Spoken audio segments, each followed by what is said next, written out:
Thank you.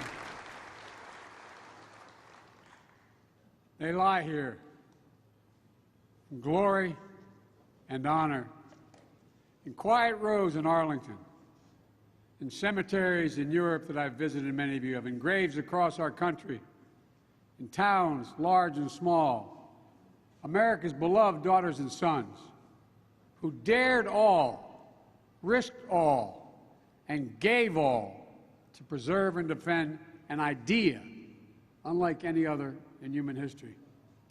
The idea of the United States of America. And today, as a nation, we undertake a sacred ritual to reflect and remember, because if we forget the lives that each of those silent markers represent, mothers, fathers, siblings, spouses, children, if we forget what they sacrificed, what they made, so that our nation might endure, strong, free, and united, then we forget who we are. Who we are. Ladies and gentlemen, our First Lady, the love of my life, Jill, Vice President Harris, the Second Gentleman, Secretary Austin, General Milley, Joint Chiefs of Staff, Cabinet members, Gold Star families, most importantly, and survivors. Today, we renew our sacred vow. It's a simple vow, to remember, to remember. Memorial Day is always a day where pain and pride are mixed together. We all know it sitting here. Jill and I know it. Today's the day our son died. And folks, for those who have lost a loved one in the service of our country, if your loved one is missing or unaccounted for, I know the ceremonies reopen that black hole in the center of your chest that just pulls you in, suffocates you. I said 7 years ago today, our son, Major Bo Biden, took his last breath at Walter Reed. Major in the Delaware Army National Guard, he insisted on deploying to Iraq with his unit for a year when he was Attorney General. Came home a decorated soldier, Bronze Star, Legion of Merit, Delaware's Conspicuous Service Cross. He didn't die in the line of duty. He came home from Iraq with cancer. It was horrific cancer that stole us from him. Stole him from us. But still, it always feels to me on Memorial Day, I see him, not as he was the last time I held his hand, but the day I pinned his bars on him as a second lieutenant. I see him with me down at the Delaware Memorial Bridge, hugging all the Gold Star families. Days like this bring back before your eyes their smile and their laugh. The last conversation you had, each of you know it, the hurt can be overwhelming. But for so many of you, as is with Jill and me, the hurt is wrapped around the knowledge that your loved one was part of something bigger, bigger than any of us. They chose a life of purpose. Sounds corny, like a Memorial Day speech, but I mean it from the bottom of my heart. They chose a life of purpose. They had a mission. And above all, they believed in duty. They believed in honor. They believed in their country. And still today, we are free because they were brave. We live by the light of the flame of liberty that they kept burning. And so a part of them is still with us no matter how long ago we lost them. As hard as it is for many to believe, especially those whose loss is still raw, I promise you the day will come when the memory of your loved one, your patriot, will bring a smile to your lip before it brings a tear to your eye. That's when you know you're going to make it. Today, American service members stand watch around the world and as many of you know, at often a great personal risk. And this Memorial Day, we know the memory is still painful of all the fallen who lost their lives during the last 2 decades in combat. Each of them leaving behind a family, a community, hearts broken by their absence, and lives that will never be the same. We see in the hundreds of graves here in Section 60 at Arlington, reminder that there's nothing low risk or low cost about war for the women and men who fight it. 7,054 American military members gave their lives over 20 years of our Iraq and Afghan conflicts. Untold others died of injuries and illness connected to their service in these wars. And the enduring grief borne by the survivors is the cost of war that will carry as a nation forever.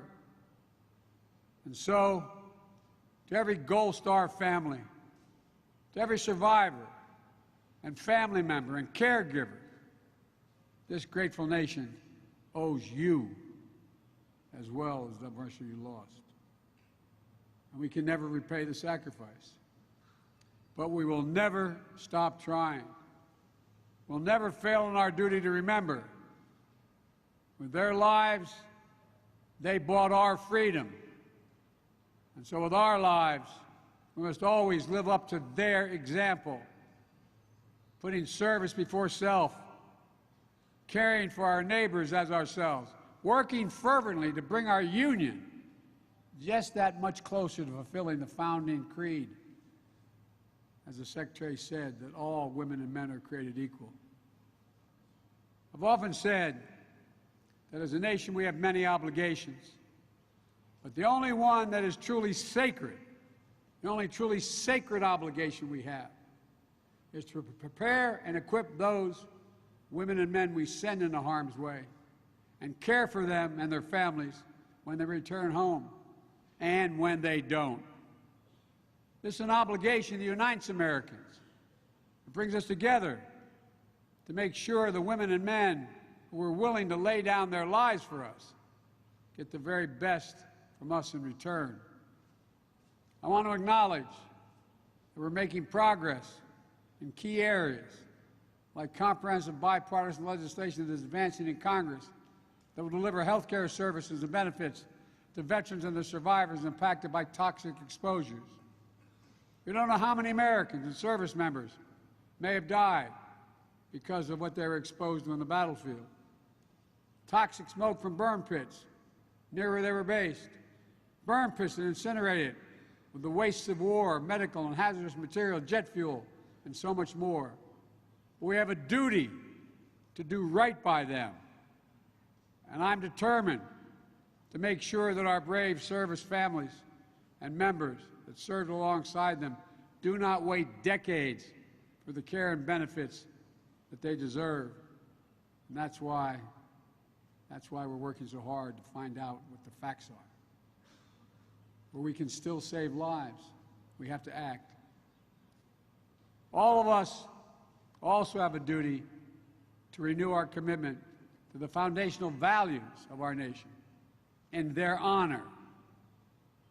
For those are the values that have inspired generation after generation to service. On Friday, I spoke at the graduation and commissioning ceremony of the U.S. Naval Academy. I had an opportunity to do it the night before as well. It was a remarkable experience again, an honor, looking out at those young men and women, newly commissioned officers, embarking on a life of service. They hold before them the example of the heroes who have gone before them, many of your family members. Heroes who've answered duty's call at Lexington, Concord, Antietam, and Gettysburg.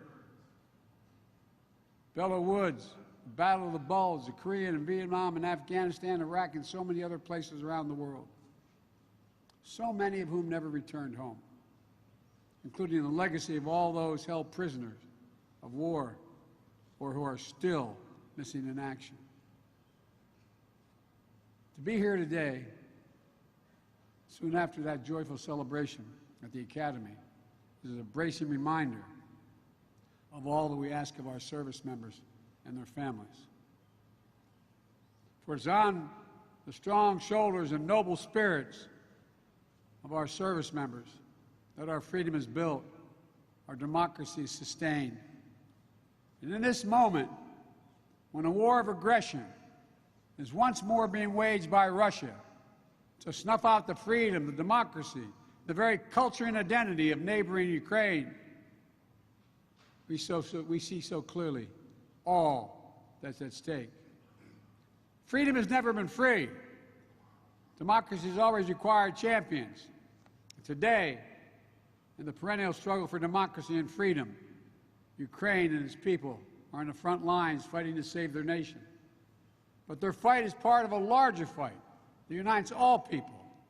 There's a fight that so many of the patriots whose eternal rest is here in these hallowed grounds were part of. A battle between democracy and autocracy, between liberty and repression, between appetites and ambition of a few who forever seek to dominate the lives and liberties of many.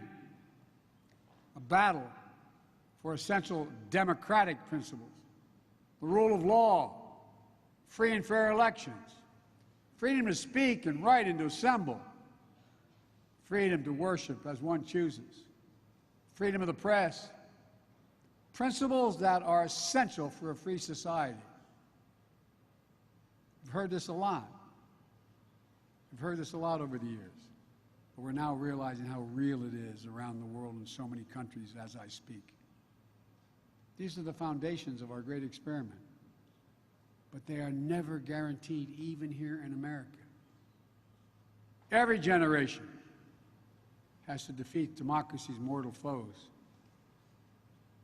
And into every generation, heroes are born, willing to shed their blood for that which they and we hold dear.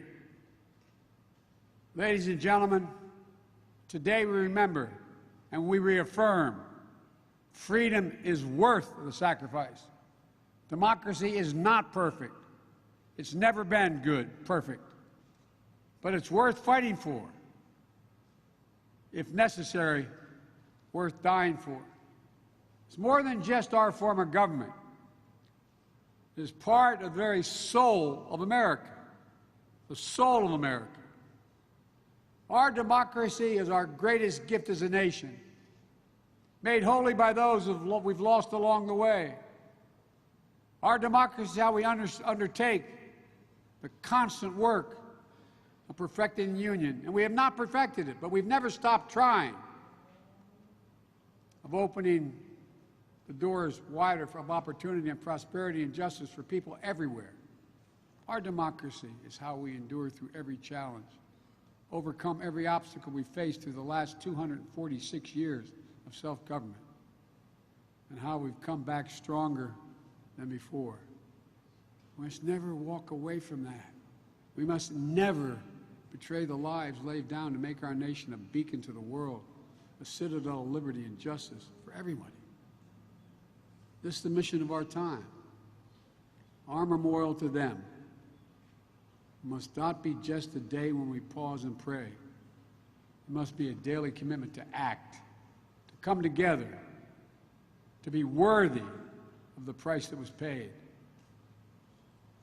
May God bring comfort to all those who mourn. May God bless our Gold Star families and survivors. And please, God, protect our troops. God bless America and all of you. Thank you.